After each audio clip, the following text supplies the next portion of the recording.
nominar un alzamento popular, esmutar unha revolución popular. Nesa revolución loitaron os homes, por suposto, cos seus fuxís e as súas escopetas, pero tamén loitaron as mulleres, a esas mulleres chamaban as adelitas, as soldadeiras mexicanas, e cada 20 de novembro, en México, todas as mulleres indígenas se disfrazan de adelitas, como ese cordero que dice adelita se fuera con outro, ¿no? Adelita como lle chamaban esas mulleres que fixeron a revolución e que a fixeron, ademais de loitando con armas de fogo nas trincheiras, exercendo de criada nas trincheiras. Desa revolución quedaron nos multitude de corridos, moitos deles anónimos, e decía Virginia Woolf que ao longo da historia anónimo foi na maioría das ocasións unha muller, e este é un deses corridos anónimos que se chama Chamuscada, que conta a historia de unha desas adelitas e que eu lle dedico a todas as mulleres que diariamente, para nunca ter o seu nome nun monumento, loitan todos os días, loitan e loitaron sobre todo no pasado para que nos poidésemos visitar, para que eu hoxe poida estar aquí neste escenario, gañándome a vida e non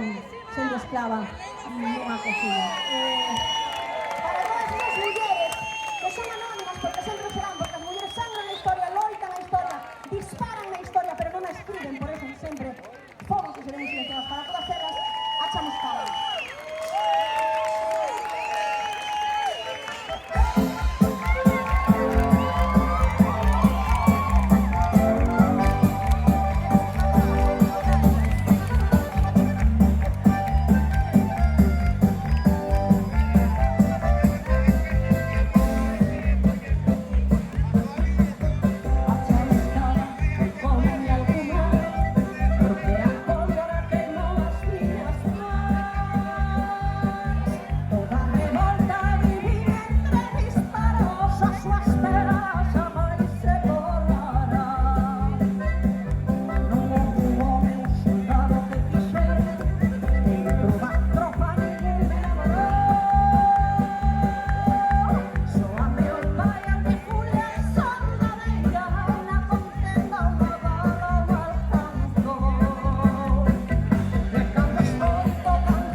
Pero non choro, pois son a Chamuscada.